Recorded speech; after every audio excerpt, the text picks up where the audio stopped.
우리는 지금 하나님의 심판, 그 심판 중에 특별히 은혜를 베푸시고 심판 중에 하나님의 구원의 손길에 대해서 공부를 하고 있지요. 하나님께서는 당신이 창조하신 아름다운 세계를 그대로 홍수로 쓸어버리셨어요.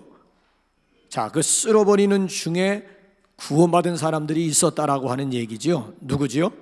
노아의 가족이에요. 노아의 가족. 그래서 우리가 지난주 시간에는 노아에게 초점을 맞춰가지고 노아, 그는 누구인가에 대해서 우리가 공부하지 않았습니까? 여러분, 노아라고 하는 사람이 누구예요? 이 람에게 아들이었던 이 노아라고 하는 사람이 어떤 사람이었습니까? 의로운 사람이었다. 그렇지요? 또 완전한, 당대의 완전한 사람이었다. 세 번째가 하나님과 동행하는 사람이었다. 마지막 네 번째가 절대 순종의 사람이었다.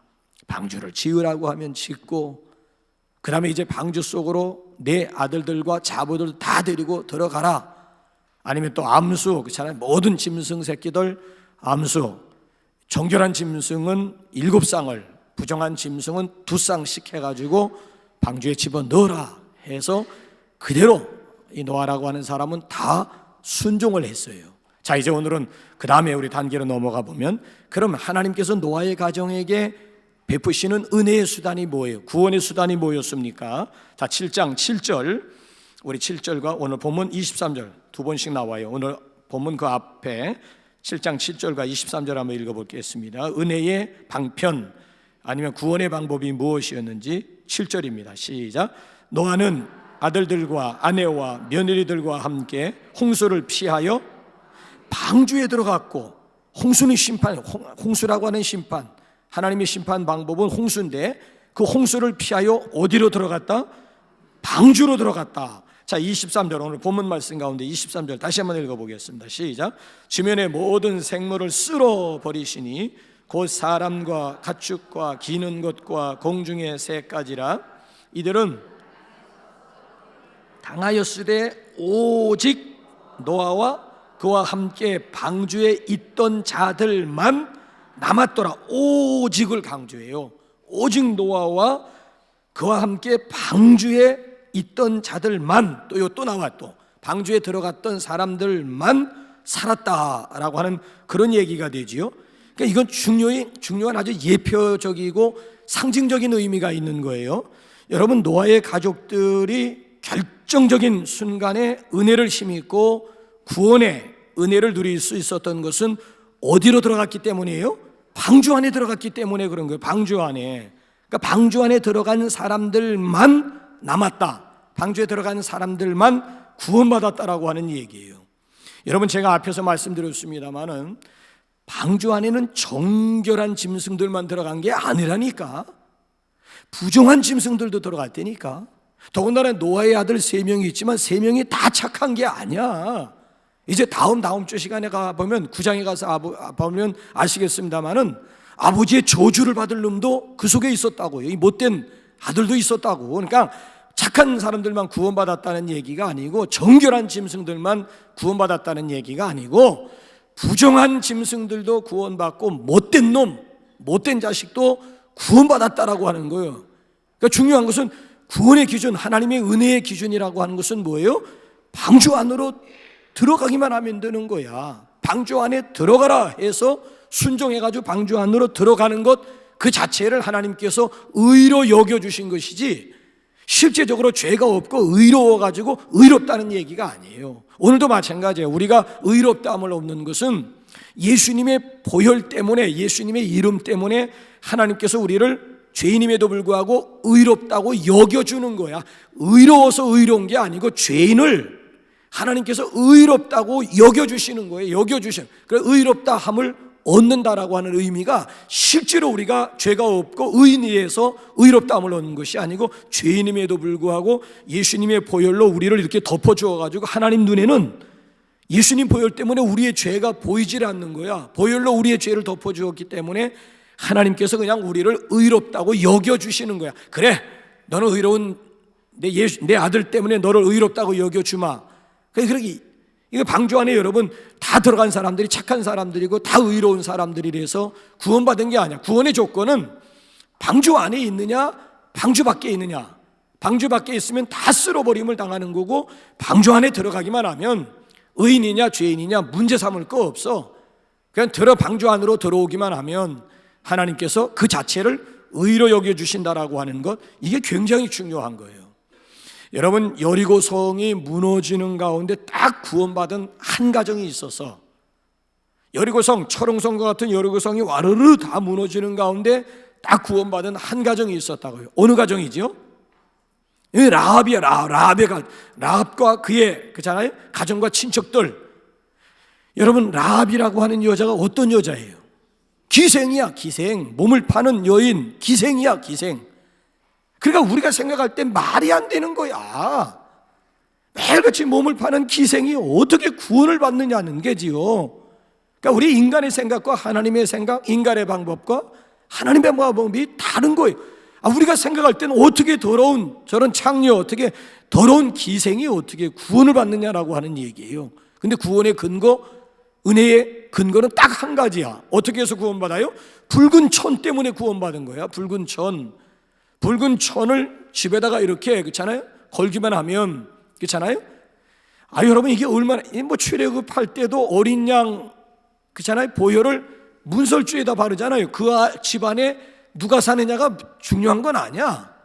그 집안에 의인이냐 죄인이냐 그거 문제될 거 없어. 중요한 것은 문설주에다가 어린 양을 잡아가지고 문설주에다가 피를 발랐느냐 안 발랐느냐, 이게 중요한 거지. 피를 발랐으면 죽음의 사자가 그 집안으로 들어가지 못하고 그냥 그 문설주의 피를 보고 그냥 죽음의 사자가 다른 집으로 넘어갔어.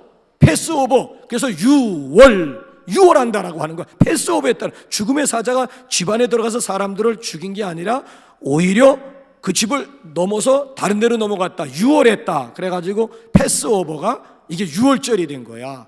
그러니까 집안에 누가 있느냐가 중요한 게 아니라니까. 중요한 것은 예수님의 보혈을 발랐느냐 안 발랐느냐에 따라서 구원받기도 하고 통곡의 밤이 될 수도 있고, 기생도 마찬가지. 직업이 기생인데 이 기생과 그의 가족들이 어떻게 구원받을 수가 있어요? 붉은 천을, 집에다가 붉은 천을 드렸느냐 안 드렸느냐, 이게 바로 구원의 조건, 구원의 근거였다라고 하는 이야기예요. 그러니까 여러분, 신구약에 보게 되면은 예수님의 십자가 보혈이 철철, 구약에도 철철 흐르고 신약에도 철철 흐르고 똑같아. 그러니까 여기 보게 되면 방주 안에 붉은 천을 들이웠느냐, 붉은 천이 있는 집 안으로 들어갔느냐 안 들어갔느냐. 오늘 여기서는 방주 안으로 들어갔느냐 안 들어갔느냐, 이게 구원의 조건, 절대적인 조건이었다라고 하는 그런 얘기가 되는 것이죠. 부정한 짐승들도 방주 안에 들어가면 다 구원을 받았어요. 자, 그럼 여기다 이제 방주에다가 이제 우리가 그럼 이 방주가 뭐냐? 이제 우리가 방주에다 좀 초점을 한번 맞추면은 더 구체적인 복음을 발견할 수가 있겠죠. 자, 먼저 이 방주의 의미가 뭘까? 이 방주라고 하는 말은 구약은 히브리어로 쓰여 있고 신약은 헬라어로 쓰여 있다고 그랬어요. 원래 오리지널 성경은. 그래서 히브리어로 방주를 보게 되면 테바라고 하는 것인데, 히브리어로 방주는 테바인데 그 테바는 우리말로 또 달리 번역을 하게 되면 방주도 되지만은 상자라고 하는 뜻이야. 상자. 그래, 여러분, 원래 방주할 때 영어로 한문으로 방주는 어떻게 되죠? 방자, 이렇게 모방자 이렇게 나오고, 주자는 뭐예요? 배주자가 나오는 거지요. 그러니까 네모난 상자라고 하는 뜻이 되는 거야. 그러니까 방주는 배라기보다는 그냥 네모난 상자라고 하는 그런 뜻을 가지고 있는. 그러니까 이건 안전빵을 얘기하고 있는 거예요. 안전빵을. 배라고 하는 것은 여러분, 그렇잖아요, 잘못 휘뜩하기만 하면, 그렇잖아요, 엄청나게 큰 배도 그냥 휘뜩하기만 하면 급류에 휘말린다든지 아니면 폭풍을 세게 맞는다든지 하게 되면, 배라고 하는 것은, 이렇게 깎아지른 배라고 하는 것은 휘뜩해가지고 세월호 참사 그런 짝이 나는 거예요. 그러니까 얼마든지 뒤집어질 수가 있는데, 여기서 방주라고 하는 것은 네모난 상자야. 네모난 상자이기 때문에 급류도 상관이 없고 바람도 전혀 상관이 없는 안전빵, 이거 네모난 상자, 이런 이제 뜻을 가지고 있는 것이죠. 그래서 그만큼 방주는 안전하다라고 하는 얘기죠. 그러니까 이거는 평상시 사람을 실어나는 나룻배도 아니고요, 5대 양의 짐을 싣고 나르는 상선도 아니고요, 그렇다고 무슨 전쟁을 치르기 위한 전함이나 군함도 아니고요, 무슨 올림픽 게임 하기 때 센 엔진을 달고 뭐 달리는 그런 경기용 배도 아니다라고 하는 얘기예요.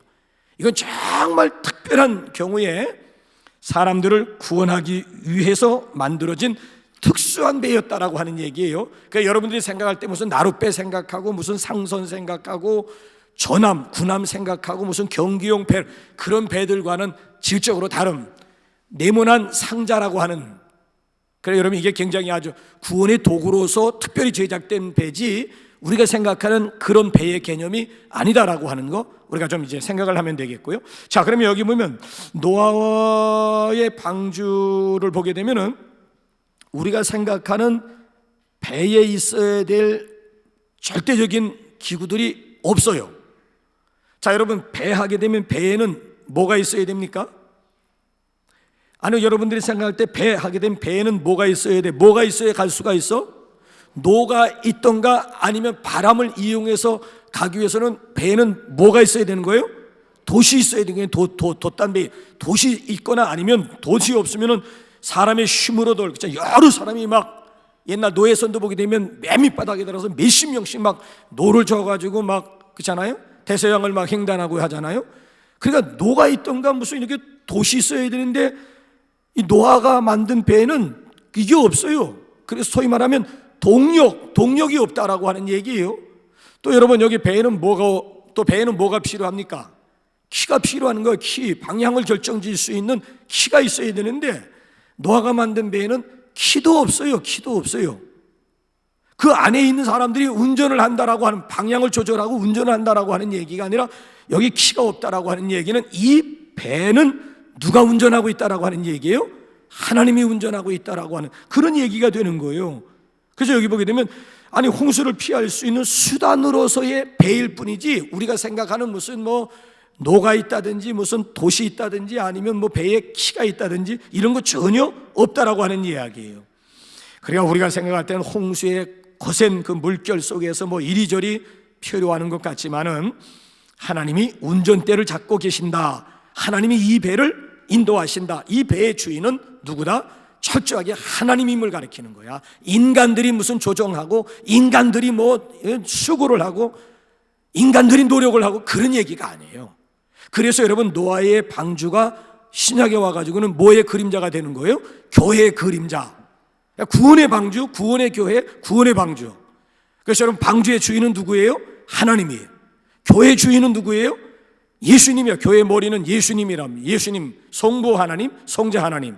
그래서 여러분, 방주의 주인은 하나님이고 교회의 주인은 바로 예수님임을 여기서 이제 분명하게 이제 우리가 알 수가 있겠죠. 특별히 여기 방주의 설계와 디자인을 보면 또 한 가지 재미있는 것이 뭔가 하면 창문이야, 창문.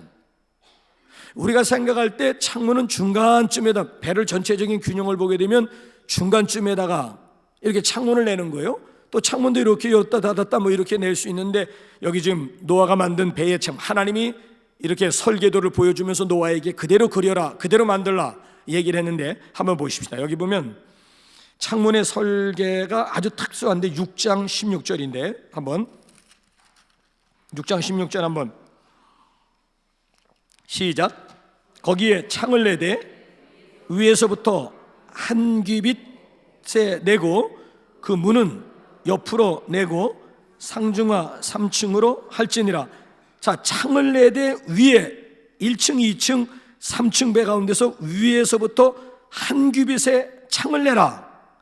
그래, 창문을 중간에다 댄 것이 아니라 맨 위에 층에다가, 맨 위쪽에다가, 그러니까 맨 위에서부터 한 규빗이라고 하는 것은 여기 팔꿈치에서부터 손끝에서부터 한 뼘 더 나가면은 이게 한 규빗이야. 그러니까 한 규빗이라고 하면 팔꿈치에서 손끝에서 여기 손 한 뼘 내지 반 뼘 정도만 더 하면 이걸 성경에서 말씀하고 있는 한 규빗이라고 얘기를 하는 거야. 근데 1층, 2층, 3층 배 중에서 위에서부터 한 규빗 그 밑에다, 그러니까 천장에다 달아. 배를 여기 보면 우리는 보통 옆에다가 배를 달지만 이 배는 위에다가 창문을 낸 거야. 위에다가 창문을 냈다. 한 규빗이라고 해야 뭐 위에서 요 팔꿈치 정도 한 정도 내려와서 거기다가 창을 냈다라고 하는 것은 아예 3층 맨 꼭대기 위에다가 창을 냈다라고 하는 거야. 여러분, 왜 위에다가 창을 냈을 것 같습니까?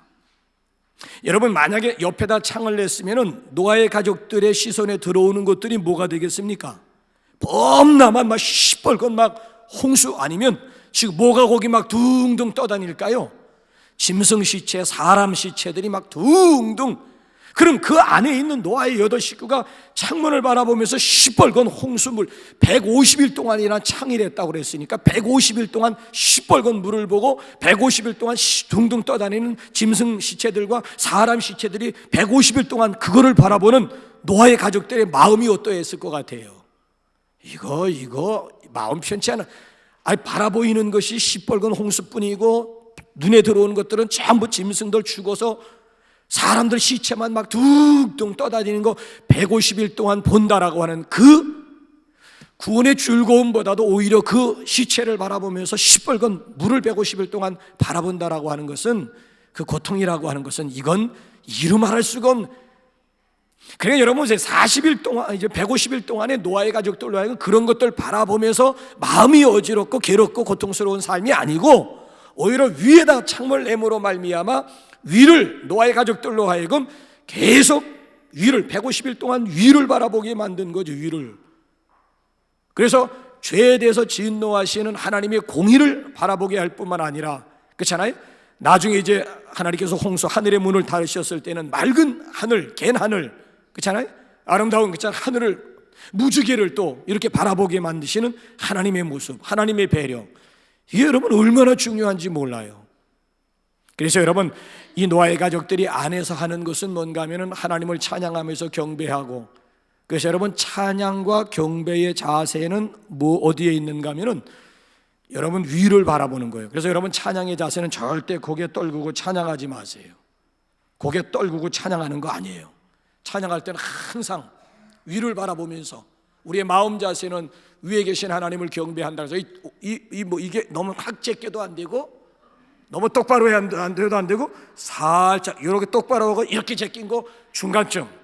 그래서 항상 고개는 찬양할 때는 항상 이렇게 45도 각도로 해가지고 위를 바라보는, 이게 찬양의 노아의 방주를 통해서 우리로 하여금 예배의 자세, 경배의 자세가 나오는 거야.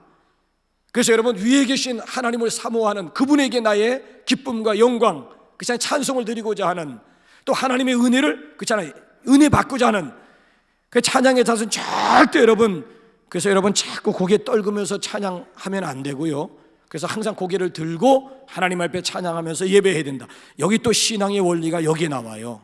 여러분 한번 골로새서 한번 3장 1절 우리 한번 다 같이 한번 볼까요? 우리 한번 다 같이 우리 한번 골로새서 3장 우리 1절 한번 볼까요? 여기 보면은 이 신앙의 구조가 분명해요. 시작. 그러므로 너희가 그리스도와 함께 다시 살리심을 받았으면 위의 것을 찾으라. 거기는 그리스도께서 하나님 우편에 앉아 계시느니라.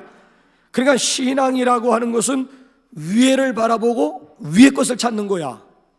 히브리서에 보게 되면 위를 바라보라 그러죠. 위를 바라볼 뿐만 아니라 위에 있는 것을 찾는 것. 신앙 구조가 그래요. 여러분 그 위에는 누가 계심을 여기서 지금 강조해 주고 있습니까? 천국도 위에 있을 뿐만 아니라 거기는 누가 계시다? 부활하신 예수님이 바로 위에 계시기 때문에 우리의 신앙 구조, 신앙 자세라고 하는 것은 항상 위를 바라봐야 된다. 그래서 여러분 우리 그리스도인들을 구약에 보면 독수리의 특성은 자꾸 위를 향해 올라가는 거야. 예? 독수리 같이 막 위를 향해서. 왜? 위에, 신앙의 구조는 위에야. 위의 것을 바라보고 위의 것을 찾고 위의 것을 생각해야 되는 것이 이게 신앙의 기본이고 신앙의 구조라고 하는 거예요. 만약에 여러분 창을 옆으로 냈다라면 여러분 거기다가 우리의 시선을 빼앗긴다면 여러분 어찌 되었을까? 얼마나 여러분 비참했겠느냐라고 하는 그런 얘기죠.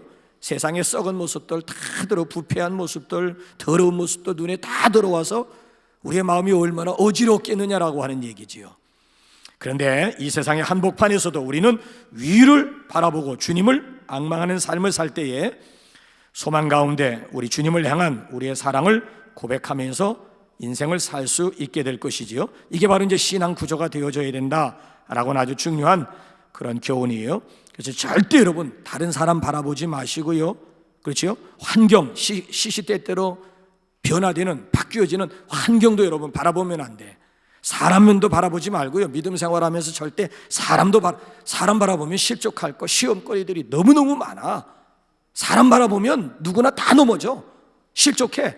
그러니까 절대 믿음 생활 가운데 사람 바라본다든지 우리의 시선을 좌우로 빼앗긴다든지, 그렇잖아요. 환경이라고 하는 게 얼마나 못 믿을 환경입니까?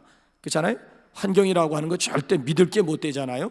그래서 환경에 우리의 시선을 고정시켜서도 안 되고, 그렇잖아요. 우리는 위를 바라보며, 그렇잖아요. 부활하신 주님이 계신 위를 바라보면서 우리의 시선을 그리스도에게 고정시킬 수 있기를 주님의 이름으로 축원합니다. 그래서 창문을 위에다 냈다. 이건 일종의 썬루프야, 썬루프. 그래서 우리의 시선을 어디에 고정시켜야 되는가 하면 여러 가지 범람하는, 홍수도 아니고 더러운 썩은 시체들, 부패한 시체들, 사람들, 믿을 것도 못 되는 사람들, 시체들, 거기다 초점 맞추면 안 된다. 그래서 항상 위를 바라보도록 하기 위해서 창문도 위에 상층에다가 이 창문을 냈다라고 하는 것도 아주 중요한 의미가 되고요. 자, 한번 방주에 여기 한번 제도가 어떠한지 한번 볼까요? 자, 여기 6장 15절 16절 한번 볼까요? 자, 방주의 제도를 한번 볼까요? 6장 15절 16절 시작. 내가 만들 방주는 이러하니 그 길이는 300규빗, 너비는 50규빗, 높이는 30규빗이라. 거기에 창을 내되 위에서부터 한 규빗에 내고 그 문은 옆으로 내고 상중하 3층으로 할지니라. 자, 방주의 설계사는 누구라고요? 방주를 설계하신 분이 누구예요? 하나님이야. 하나님이 방주를 설계하셨어요. 자, 하나님이 여기 일일이 다 방주를 설계하시고 제도를 세우셨는데, 여기 나온 규빗이지만 이걸 우리로 환산해서 계산을 해보면 방주의 길이가 153m야, 135m. 그래, 방주의 길이가, 이 규빗을 실제로 이렇게 측량을 해보면은 방주의 길이가 135m고요. 그 다음에 방주의 이 폭이라고 하는 것이 23m고요. 그 다음에 방주의 이 높이가 13m야. 건물에서 여러분 보통 건물과 건물을 질 때 몇 m예요? 그게 김상주 장로님, 보통 우리가 일반 건물을 지면 층 건물이 평균 몇 m죠? 2m 되나요? 네? 4m. 4m인데 이건 지금 방주가 3층으로 되어 있는데 이거 13m면 4, 3, 12, 4m. 이것도 한 4m 조금 넘게 되겠네요. 그러니까 그렇게 되는 거예요. 지금 방주의 높이가 13m고 폭이가 23m고 길이가 135m, 100m 여러분 달려보셨죠? 135m 하면은 이 방주가 적은 방주가 아니에요. 결코 적은 방주가 아니다라고 하는 얘기예요. 그러니까 거기 온갖 짐승들, 암수, 정결한 짐승은 7쌍씩 들여보내고 부정한 짐승들은 2쌍씩 들여보내고 노아의 8식구가 그 안에 들어가서 살게 되었다. 여러분 결코 적은 게 아니고요. 그 다음에 방주가 3층이야. 1층으로 되어 있는 방주가 아니라 1층, 2층, 3층으로 되어져 있는 그런 방주였다라고 하는 얘기고, 그 다음에 중요한 것은 창이 하나밖에 없는 거야. 문이 하나밖에 없는 거야. 그래, 여러분 지금 이 방주를 통해서 우리의 구원의 원리를, 구원의 진리를 가르쳐주고 있는 거예요. 신앙생활의 구조도 위를 바라봐야 된다라고 하는 분명한 메시지가 나오고요. 그 방주, 그렇게 큰 방주인데도 문이 하나밖에 없다라고 하는 것, 이게 여러분 뭘 우리에게 상징해 주고 있는 거예요? 구원받을 수 있는 문이라고 하는 것이 여러 문이 있는 게 아니야. 구원받을 수 있는 문은 하나. 그래서 오늘 아침에 우리가 새벽기도 우리가 상고할 때 예수님이 뭐라고 선언했어요? 나는 양의 문이다. 나는 문이다. I am the door. I am the door. I am the 내가 바로 그 문이다. 그러니까 여러분 구원받을 수 있는 문이 여러 개가 아니라고요. 구원받을 수 있는 문은 하나야. 구원의 길도 하나야. 그래서 이제 내일 모레 우리가 새벽 가보게 되면 예수님이 또 선언 나오잖아요. I am the way. I am the way. 내가 바로 그 길이다. 한 길밖에 없다는 얘기고, I am the door. 내가 바로 그 문이다. 한 문 하나밖에는 없다라고 하는, 구원받을 수 있는 길, 구원받을 수 있는 문이 여러 개가 있다라고 하는 얘기가 아니에요. 그래서 지금도 많은 사람들이 지금 기독교에 대해서 불만을 가지면서 일을 가는 이유가 뭔 줄 아세요? 기독교가 독선적이라고 하는 거예요. 예수만 믿어야지 구원받는다고 하니까 그게 거슬리는 거야. 아니 불교인들은 부처님 믿으면, 이슬람교에는 마음에 믿고 하면 구원받는 것이지, 뭐 너희들은 무슨 다 세상의 종교가 얼마나 다양한데 기독교만 믿어야지, 예수만 믿어야지 구원받는다라고 얘기를 하는 거냐? 하면서 여러분 얼마나 기독교에 대해서 얼마나 못마땅해 하는지 몰라요. 여러분 그럼에도 불구하고요, 여러분 한번 볼까요? 갈라디아서 여러분 한번 볼까요? 구원은 여러분 인본주의적인 사고방식 가지고 풀어가는 사람들에게는 저주를 선포합니다. 그래서 여러분 한번 보세요. 여기 갈라디아서 1장 6절에서 한번 12절 한번 쭉 한번 보세요. 이 구원 문제에 있어서는 절대 양보가 없습니다. 오히려 여러분 달리 장난을 하는 것에 대해서는 뭐라고 선포하는지 한번 볼까요? 시작. 그리스도의 은혜로 너희를 부르신 이를 이같이 속히 떠나 다른 복음을 따르는 것을 내가 이상하게 여기노라.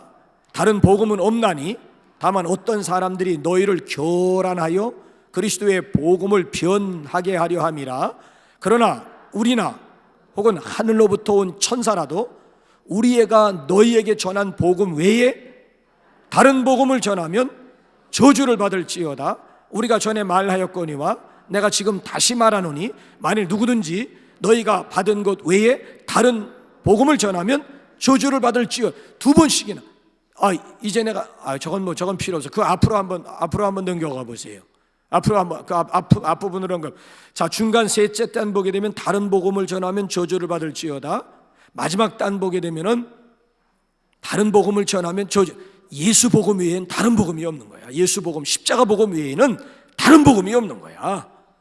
무슨 불교 복음이 있고 무슨 뭐 유교 복음이 있고 뭐 이슬람 복음, 그런 얘기가 아니라 예수 복음 외에는 석가모니니 무슨 뭐 아니면 마호메시니 누구니 예수 복음 외에는 다른 복음 없다. 다른 복음을 전하면 무조건 저주받을지어다. 무서운 얘기잖아요. 저주받으라고 하는 거 무서운 얘기잖아요. 그러니까 여러분 더군다나 한번 요한복음 10장 1절로 한번 다 같이 우리 한번 읽어볼까요? 복음과 구원은 절대 사람이 손대면 안 돼요. 구원과 복음이라고 하는 것은 절대 사람이 손대면 안 되는 거야. 우리 한번 10장 1절 한번 읽어볼까요? 시작. 내가 진실로 진실로 너희에게 이르노니 문을 통하여 양의 우리에 들어가지 아니하고 다른 데로 넘어가는 자는 절도며 강도다. 강도. 예수 문이 I am the door. 오늘 아침에 선언했잖아요. I am the door. 내가 양의 문이다.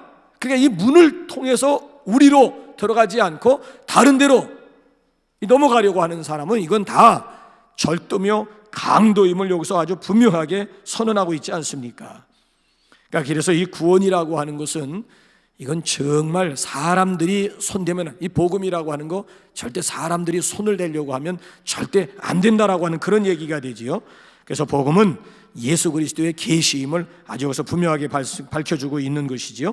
그래서 이 복음에 대해서는, 구원에 대해서는 정관사 도가 붙고 그 다음에 온리가 붙어. 오늘 여기 이 창세기에 보게 되면 구원의 방주와 더불어서는 구원, 그렇잖아요, 방주에 들어간 자들만 온리를 강조해요. 온리. 오로지 방주에 들어간 사람들만 남았다, 구원받았다. 신약에서는 뭐예요? 정관사 도를 붙이는 거야. 절대성이야. 절대성, 유일성이야. 하나밖에 없음을 강조할 때 정관사, 여러 개를 강조할 땐 부정관사 어를 쓰고, 그렇잖아요. 이 절대성을 강조할 땐 정관사 덜을 쓰잖아요. 그러니까 구약에서 온리를 강조하는 것이나 신약에서 정관사 덜을 강조하는 것이나 같은 맥을 이루고 있다라고 하는 것 우리가 생각하죠. 자, 그러면 우리 한번 결론적으로 이 방주의 문을 닫으신 분이 누군지 한번. 자, 들어갔더니만 노아가 문을 닫는 게 아니에요. 자, 우리 한번 7장 16절 한번 읽어볼게요. 7장 16절 시작. 들어간 것들은 모든 것의 암수라 하나님이 그에게 명하신 대로 들어가매 여호와께서 그를 들여 보내고 문을 누가 문을 닫았어요? 여호와께서 문을 닫았다. 여호와께서 문을 닫았다. 그러니까 이 얘기는 방주와 더불어 그 속에 있는 모든 사람과 생물은 하나님이 이제 책임져 주신다라고, 하나님이 문을 닫았다라고 하는 것은 첫째 의미는 하나님이 책임져 주신다라고 하는 의미야. 하나님이 주관하신다. 어떻게 보게 되면은 방주 안에 갇혀 있는 것 같지만 갇혀 있는 게 아니에요. 방주 안에서 무한한 지금 자유를 누리고 생명을 누리고 있는, 다 생명이 멸하는 가운데 방주 안이 갑갑하고 답답할 것 같지요? 감옥과 같을 것 같지요? 아니에요. 방주 안에 자유가, 진정한 자유가 방주 안에 있고 그 안에 생명이 있는, 밖에 생명이 있는 것이 아니라 방주 안에 생명이 있고 무한한 자유가 방주 안에 있다라. 남들이 생각할 때 아유 방주 안에 들어가서 150일 동안 아유 그거 얼마나 그 답답해서 얼마나 치료하고 얼마나.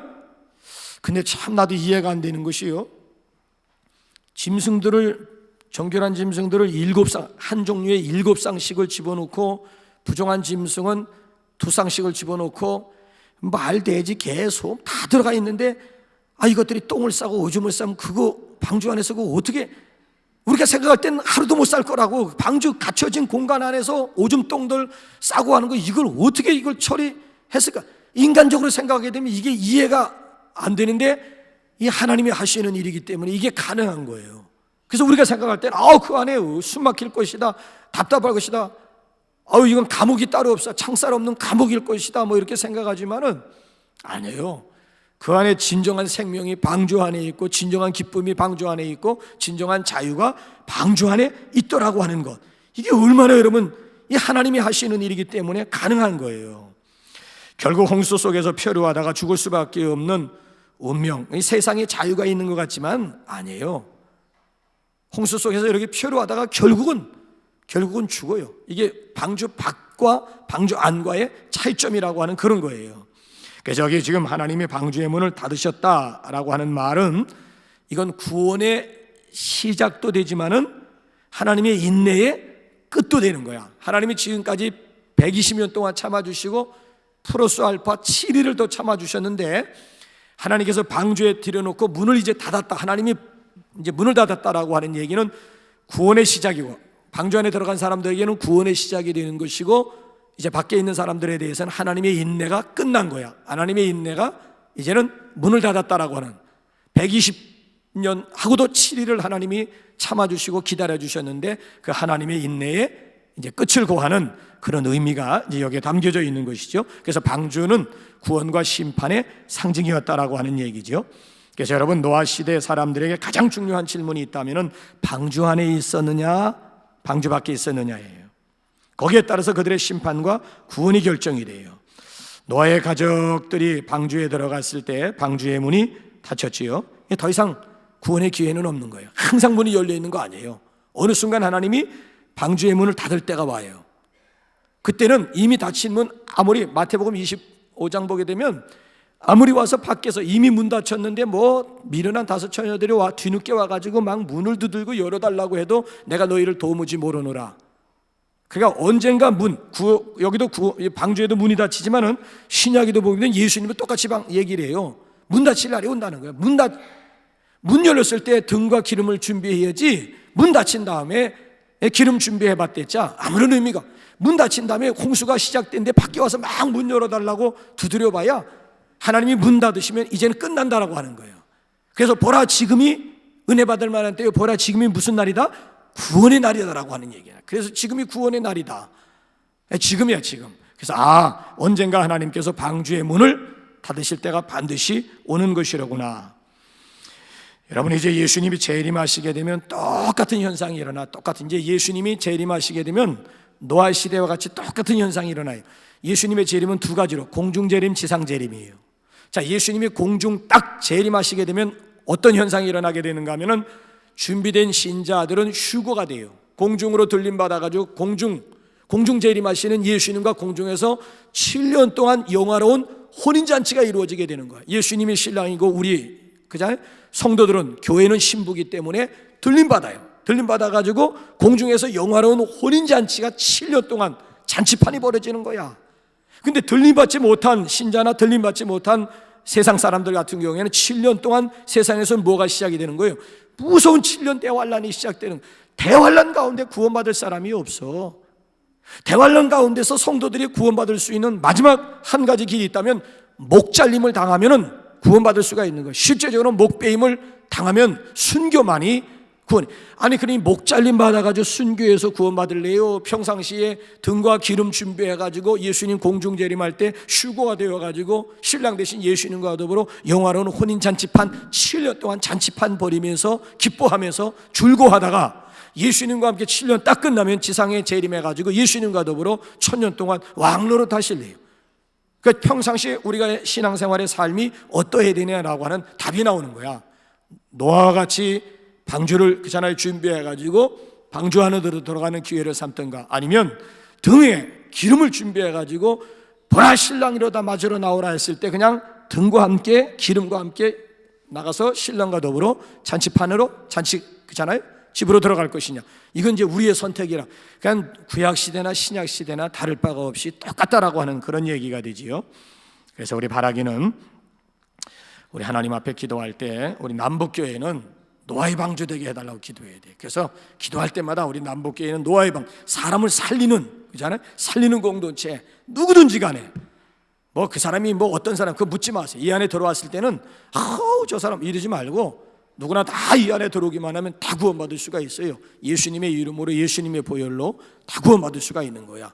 그래서 우리 남북교회는 우리 노아의 방주가 되게 해달라고 우리 하나님 앞에 좀 우리 기도하시고, 특별히 이 시대에 하나님의 은혜를 받은 사람들이 되게 해달라, 하나님의 긍휼을 구하는 그런 아침, 우리도 그런 시간이 될 수 있기를 주님의 이름으로 축원합니다. 우리 기도할 때 두 가지 기도의 제목이에요. 우리 남북교회 구원의 방주 되게 해달라고 기도하고, 이 시대 속에서 우리도 노아의 가족과 같이 하나님의 은혜 입은 사람들, 교회를 위한 기도는 노아의 방주고, 나를 위해서 기도할 때는 이 시대에 하나님의 은혜 입은 사람 되게 해달라고 하나님의 긍휼을 구하면서 우리 기도하시고, 돌아가실 때 여러분 1층에 내려가면서 여러분들이 보름 동안에 받은 은혜, 또 감사거리, 나 이게 감사하다, 나 지금까지 그래도 새벽에 이렇게 일어난 것 자체가 기적이다, 감사하다, 그것도 여러분 얼마나 멋있어. 감사거리 찾으면 얼마나 많겠어. 한마디씩 여러분 써가, 여러분 이름 안 쓰는 거기 때문에 괜찮아요. 이름 쓰라고 하면 좀 부끄러운 면도 있겠지만 이름은 안 쓰는 거야. 그냥 서로 받은 은혜를 나누는 시간이기 때문에 내려가시면서 자유스럽게, 또 오늘 못 쓰신 분들은 내일 쓰셔도 되고 모레 쓰셔도 되고 괜찮아요.